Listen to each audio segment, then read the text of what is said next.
number 9. Sellel nädalal jagan ma teiega siis ESIL baaskursus number 2 ehk alapealkirjaga artiklid.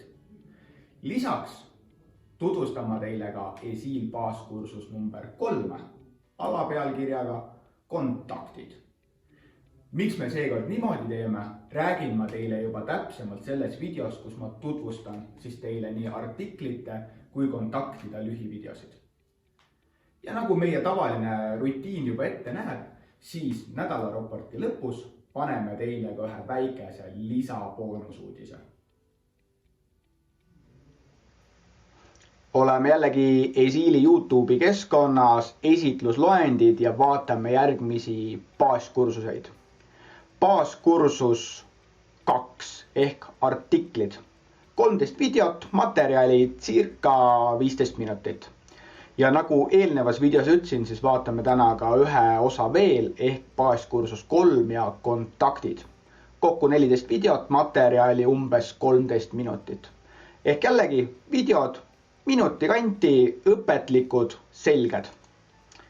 Aga lähme konkreetseks. Niimoodi. Paneme Siimu vaikseks. Ja täna siis sama loogika. Vaatan me lihtsalt läbi hästi kiiresti need antud hetkel 13 videot. Selgitan, mis iga video sees on. Ei hakka väga detailseks minema. Artiklid ja artikli vormi isikupärastamine. Natukene analoogne jutt nagu baaskursuses 0, kus me rääkisime sellest, kuidas veerge panna laiemaks kokupoole, aga siin räägib Siim natukene detailsemalt ja natuke spetsiifilisemalt, kuidas kasutada erinevaid filtreid, kui need peale jätta ja asjad kinni panna. Teine video, artiklite sisestamine, tavaline või laoartikkel. ESIL-i mõistes väga oluline on artiklile peale öelda seda, kas ta on siis tavaartikkel ehk et siis toodetav või ta on materjal või on tegemist näiteks teenusartikliga ehk et näiteks transport, asi, mida te lattu ei võta, aga teinekord tahaks kuskile arvele panna või kuhu iganes. Ehk et mille alusel teha vahet ja millised on artiklite siis klassid, grupid.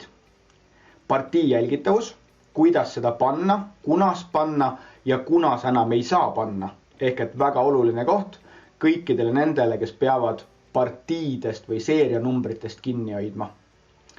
Artiklikoodide loogika ehk artiklikoodi on võimalik luua käsitsi, kirjutada mingisugune tekst või tulenevalt vajadusest võime lasta seda ESIL-il automaatselt genereerida. Ehk et sina ei pea meeles pidama, kas meil oli A112 olemas või oli A113 viimane. Programm peab meeles ja annab sulle alati korrektse lahenduse järgi uue artikli koodi. Kohustuslikkude väljade muutmine artiklikaardil ehk saame panna kinni ja ära ütelda, millised on kohustuslikud väljad, kui me teeme uue artikli. Kui tuleb uus inimene, hakkab tegema artiklit, tal ei saa meelest ära minna, et sa sinna välja pead alati midagi kirjutama. Kui sa sinna ei kirjuta, siis see artikli kaart ei salvestu. Kuidas käib? Vaadake videot. Lihtsustus müügiinimestele. Saame artiklitele peale panna sellise lahenduse, et tegemist ei ole müügiartikliga. Näiteks me ostame lehtmaterjali või torumaterjali. Ja kui mina olen müügiinimene, siis mina ei taha müügiarvele saada lisada neid artikleid, mis on toormaterjalid. Toormaterjalil linnuke sisse, ei saa müügiartiklit ja ei saa ka müügitegevustes seda artiklit kasutada. Edasi laotegevused ehk et me saame igale artiklile ära öelda miinimumlaokoguse. Näiteks poldid, mutrid me peame ütlema ära, et neid peab olema alati laos 100 tükki. Kui laokogus väheneb alla 100, siis ostuprogrammi soovitus hakkab ütlema, et kuule, osta neid juurde, sest miinimumlaokogus on väiksem.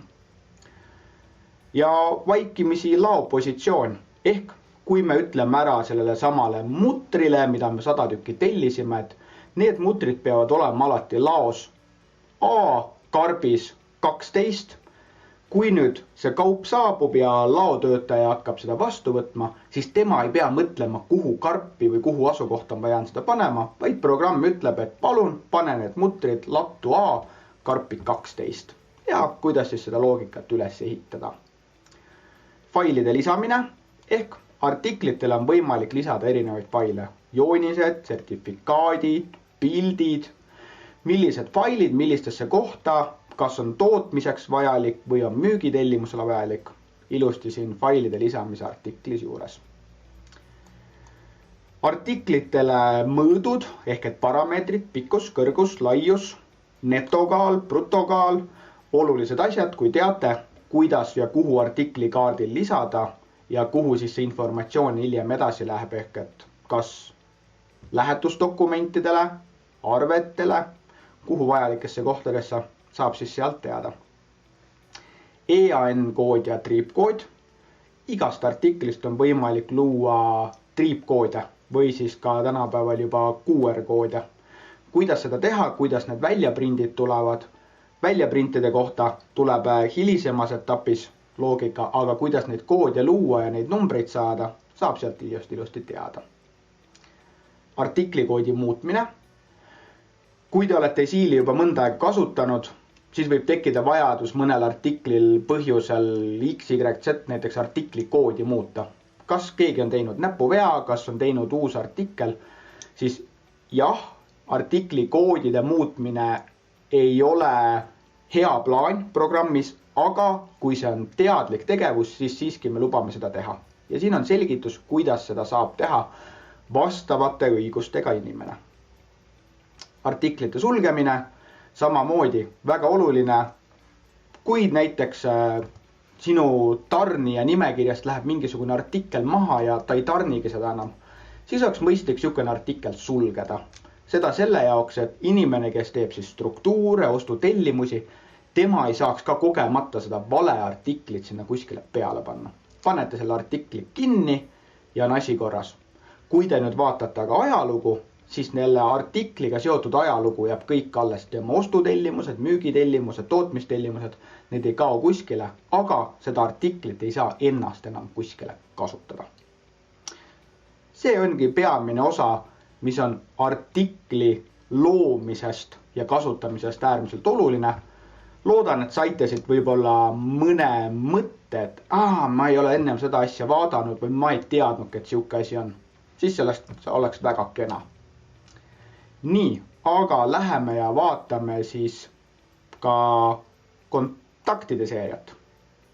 Kontaktide seerias on siis mõte sama. Videosid on siin küll seekord 14, aga videomaterjali natuke vähem.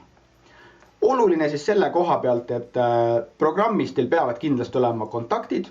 Need on siis tõenäoliselt kas teie tarnijad või teie kliendid.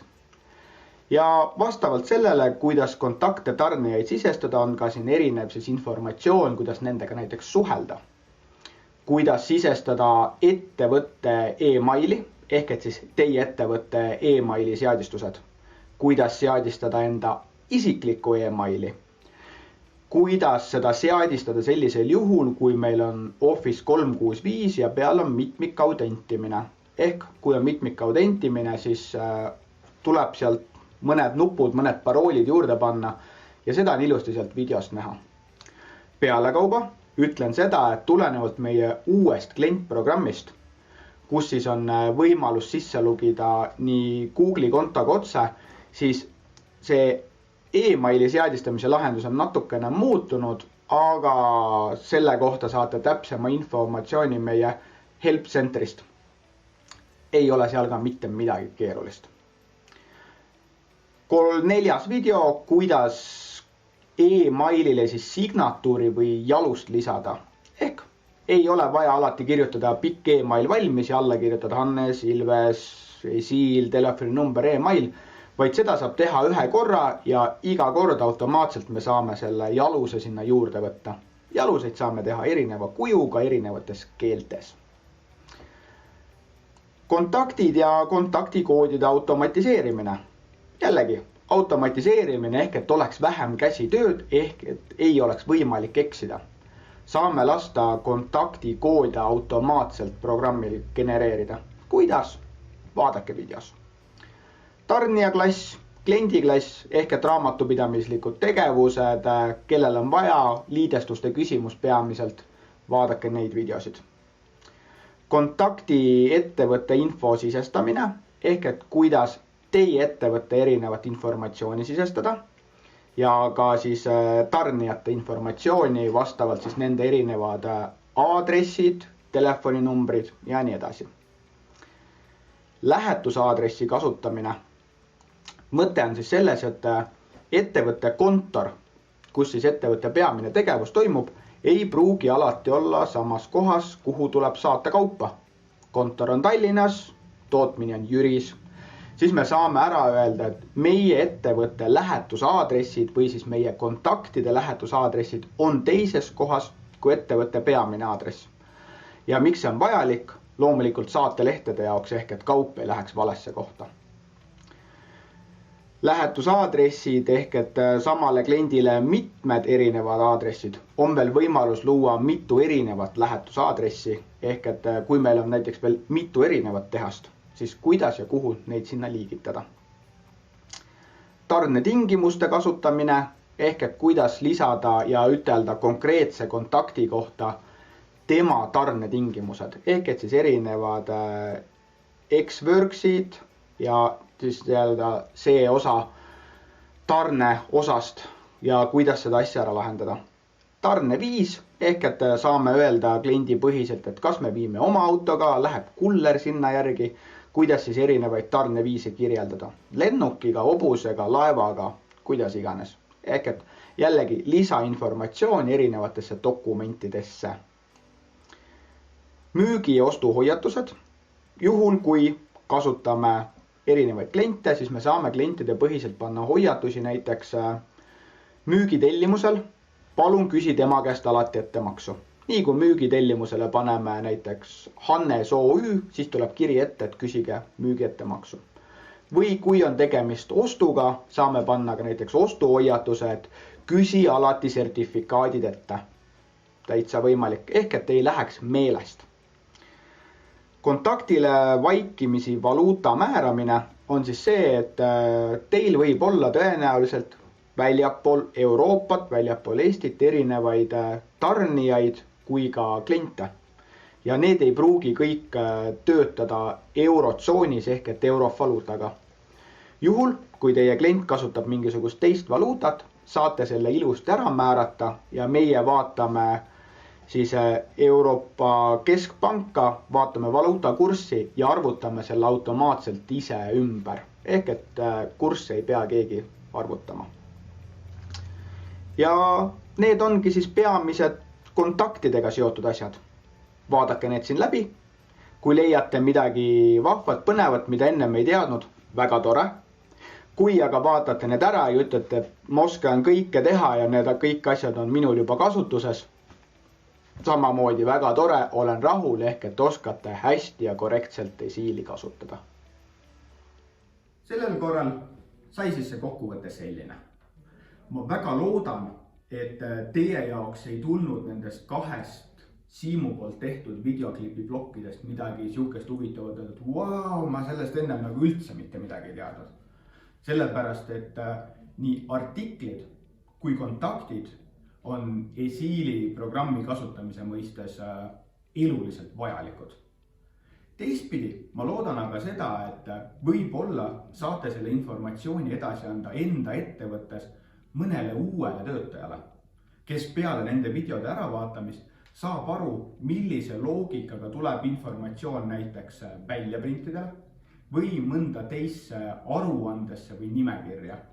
Ja kui ta näeb, et andmed on valed või talle mitte sobilikud, siis ta oskab minna sinna juurpõhjuse juurde ja need andmeid sealt muuta. Ja selle nädala lubatud uudisnupukene on see, et me oleme esiili logode muutmisega lõpuks jõudnud ka teieni ehk klientprogrammini. Need, kes eelnevalt sisse logisid, teavad kindlasti seda, et esiili klientprogramm ja logo näevad välja sellised. Need, kes aga täna hommikul panid programmi käima ja logisid sisse, nägid kindlasti väikest muudatust ja edaspidiselt näeb meie klientprogramm ja logo välja hoopis sellised. Nädalaraportis number 10 läheme me edasi Esiili baaskursuste seeriatega. Ja peale selle luban teile juba täna, et järgmise korra uudistenupp tuleb natukene teistsugune ja põhjalikum. Nimelt räägin teile siis Esiili nädalaraporti edaspidisest ilmumisest. Aga selleks, et teada saada, mida täpsemalt, tuleb teil loomulikult ära oodata nädalaraport number 10. Aga tänaseks nägemist!